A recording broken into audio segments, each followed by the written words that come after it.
Hey, welcome to the Movement Clinic. My name is Emily. Today I'm breaking down a wide-legged forward fold. How do we do this? How do we find this? How do we start to create some more length in this more inseam of the leg and this set of our hamstrings that's more of kind of like the inner thigh? So go ahead and join me on your mat. Of course, as with anything, please come into this warm. Don't just flop straight into a wide-legged forward fold. Or maybe you might want to listen to the cues and watch and then apply it to practice after this. Okay, so for this wide-legged forward fold, it really just depends the width of your stance, how open the backs of your legs are. So when we're not quite open, we might take a wider stance with a bend in the knees, and that's okay, right? So let's first talk about the orientation of the feet. Typically, we take this wide stance on our mats. Typical cue being the outer edges of the feet parallel to the short edges of the mat. So gaze there, maybe hands on hips for now. Pick a width and we can always toe heel the feet closer or wider as we come into this. So I'm going to turn my toes in slightly, just a little bit more. And feel if that's comfortable for you in the low back. And especially in the low back where it falls into your glute region. Now here we root down through the outer edges of our feet. It's almost like you could push your inner ankles out through your outer ankles. Lift the low belly. Squeeze the kneecaps, so strong thighs. Even if you have knees bent, have strong thighs, okay? Low belly lifts up, sit bones are curling down, hands on hips. Now here's where I see kind of the loss of active hip flexion here as we fold forward is a lot of people start to hunch and round forward. So I'll show you from the side angle here. So instead of just hunching and rounding forward to try to keep straight legs, you're actually taking this out of the backs of the legs because you have a wide angle between your torso and your thighs.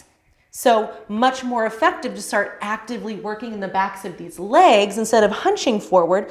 I would say bring hands to hips, keep a slight bend in the knees to start, lengthen the upper back. So lift the front of the throat into the back of the neck, lengthen your ears out of your shoulders. Shoulder blades are set onto the back. You don't have to drag them down powerfully, just set them on the back. Lift the low belly, absorb the low ribs, keep all of that length and just start to hinge at the hips. Lifting the belly, lengthening the ears out of shoulders. Eventually it starts to feel as though you could lengthen the crown of the head towards your mat. And then here is where you start to see you can release your fingertips to the mat underneath the shoulders. And you might here start to toe heel the feet a little closer or further apart. I'm going to go a little further apart. Bring the weight to the balls of the feet without lifting the heels off. So weight to the balls of the feet, draw the low belly up and in, curl the sit bones underneath you, squeeze those kneecaps even if knees are bent.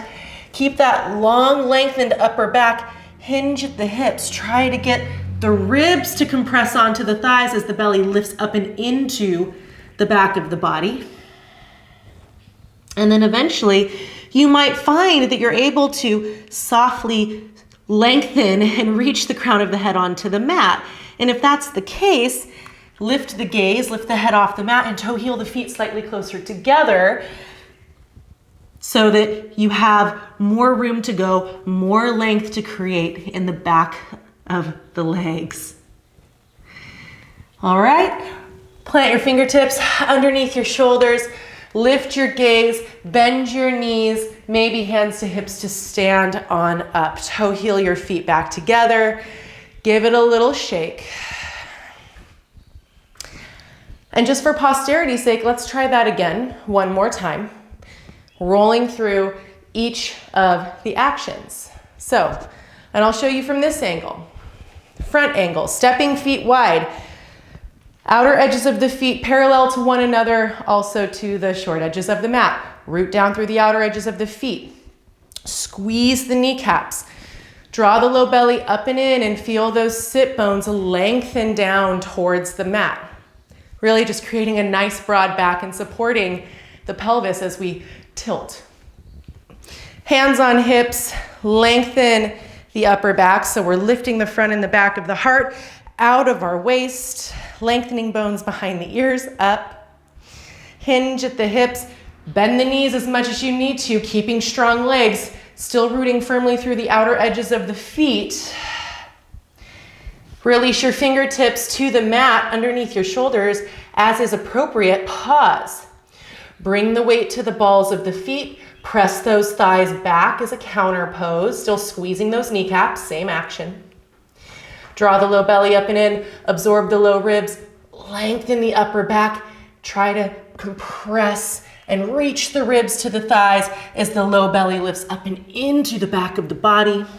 Eventually, lengthening the crown of the head, maybe in between the toes someday, maybe never. Again, if the whole point of this is to create length in the back line of the body, especially the inseam of the legs and more those inner hamstring muscles, then whatever shape you're taking to create that for yourself is more important than whatever shape anybody else is making. All right, go ahead and plant your fingertips or palms underneath your shoulders. Stand on up with knees bent or however you'd like to get there safely. Toe heel your feet together, stand on up. Okay, so that is a wide-legged forward fold. It's seemingly simple on its surface, but there's always more nuance to kind of find some better and more suitable and sustainable patterns in our movement practice. So let me know what you think in the comments. I look forward to seeing you next time here at the Movement Clinic.